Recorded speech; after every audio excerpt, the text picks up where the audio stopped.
Alright fellas, I don't have a mic today, but got our rotors in, 6 lug square body half-ton rotors for the 1.25" spindles. Last video I showed you the part numbers and stuff. This video we'll put this stuff on. It was back ordered, so we had this stuff put on and be good. These are the bearings that we're going to be using, inner and outers for a square body. But let's break open this box.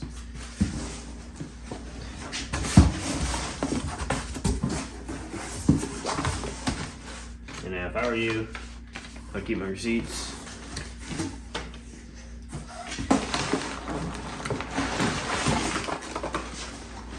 Especially if you plan on getting rid of it. I don't keep things very long, so.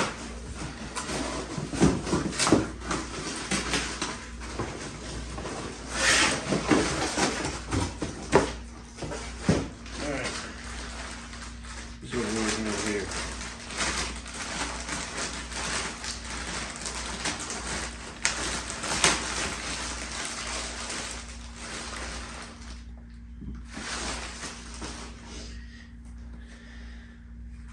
They come with the races already in them, so that's nice.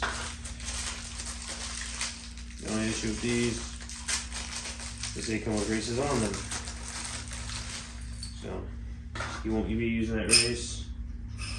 Sits right in there. I'll show you how to pack bearings.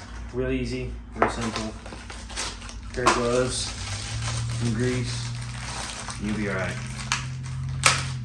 They do sell a bearing packer at Harbor Freight. I can't remember how much it is. It's really cheap and easy just to do it on your own. It's really no point. So I'll pack these bearings, show you how to do that, and then we will put these rotors on and we'll have disc brakes started. So, all right. And now, I do not have the seal that sits on the spindle to keep the grease in, but as you can tell they fit in there. I just don't have this seal, so I'm gonna have to buy this seal. Must have had a brain fart moment. So now I'll show you how to pack these things. Get a grease gun, get a tube of grease, get a jar of grease. I mean, it really doesn't matter. Fill your hand up.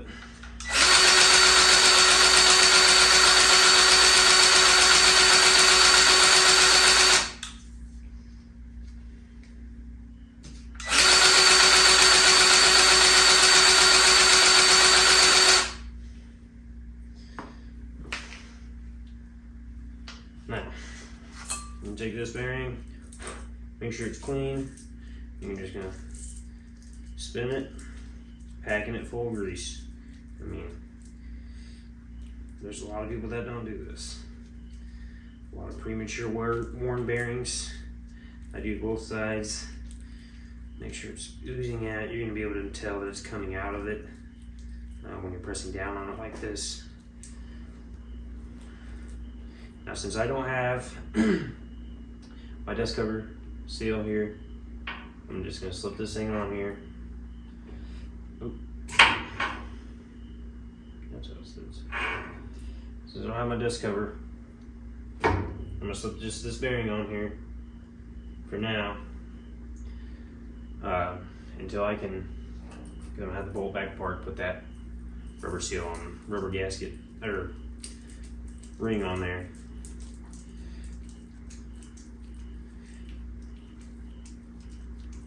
Obviously, as you can tell, I'm wearing gloves because I don't want a handful of grease. Just press down on the outer edge,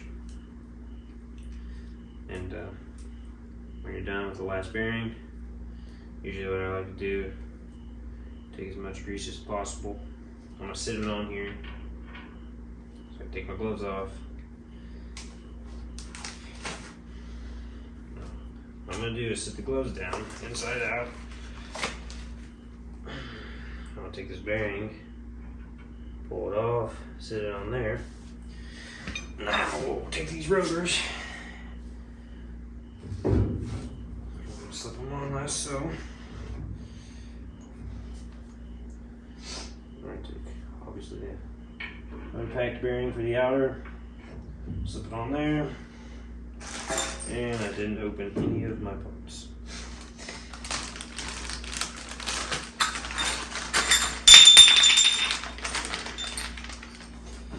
Now I have grease on me, so.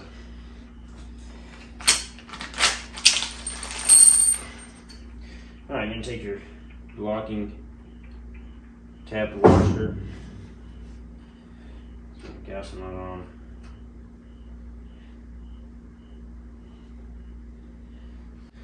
Ready?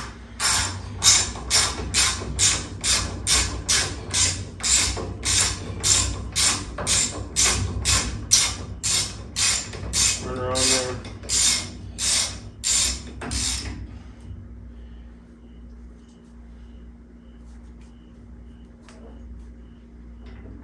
Take it off a bit.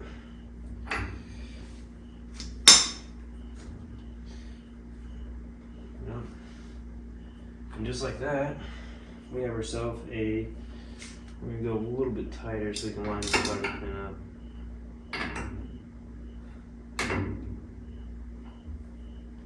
Maybe just a little bit more. Alright, just like that. Slip this cotter pin in there. And there you go. I mean, showed you how to pack your wheel bearings, put this cover on. I mean, that's a nice disc brake conversion. Well, so that's an easy, this is an easy way to convert these trucks over to disc brakes without tearing the front suspension completely out. If you're going to swap a crossmember from a 70 to 72 C10 or a 73 to 87 C10 that are already factory disc brake, you're going to end up putting ball joints, tie rod ends, and all the other steering and suspension moving parts due to the age. So this way you can leave your factory arms in there. Granted, if your bushings are bad, I would replace your bushings, but you're going to be replacing your ball joints and your tie rods and all that stuff anyway. So this is the easiest way. You can buy drop spindles. These are for mock-up. I cleaned them up, painted them. Just a quick wire wheel job.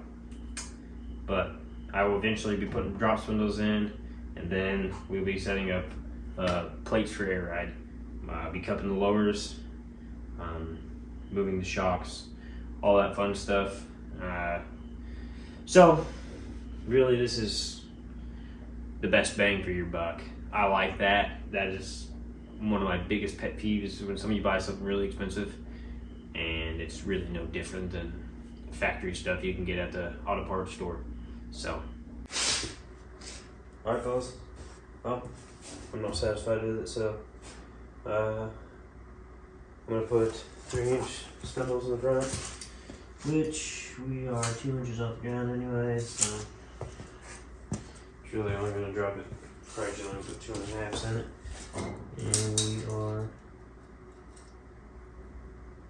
about 6 inches off the rocker. So that's a lot more to go, truthfully. Spindles will be fine. I can do a pancaked crossmember if I want, but then you get into messing with steering geometry and all that fun shit, so we ain't gonna be doing that. I did do that on my square body. It's alright. Drives like shit, so I don't want to do that on this thing. Obviously the back's gonna be notched, so we'll sling that notch in there, and yeah, probably just throw some tie rods in it and burn the notch in it, and be getting ready to do some air ride stuff. So, all right, fellas, as you can see, we got her back on the ground. Disc brakes, all the couplers and links are all put back in there. Next couple videos, we're going to be going over air ride suspension parts. But I'm going to start doing a segment in here in these videos, probably 5-minute segment and we're going to call it Builder Spotlight. We're going to go over a couple people's hot rods, daily drivers, just cool stuff in general. Have them talk about their cars. The first one that we're gonna do is my dad's '58 Chevy pickup truck. It's on 17-inch salt flats. It's got an LS in it. It's on air ride. It's a good truck. We put sweet patina spray on it to keep the patina look, and he drives it all over the place. So he didn't want to talk too much, so I figured I'd explain about the truck a little bit before I showed you the videos. And yep, let's get into it.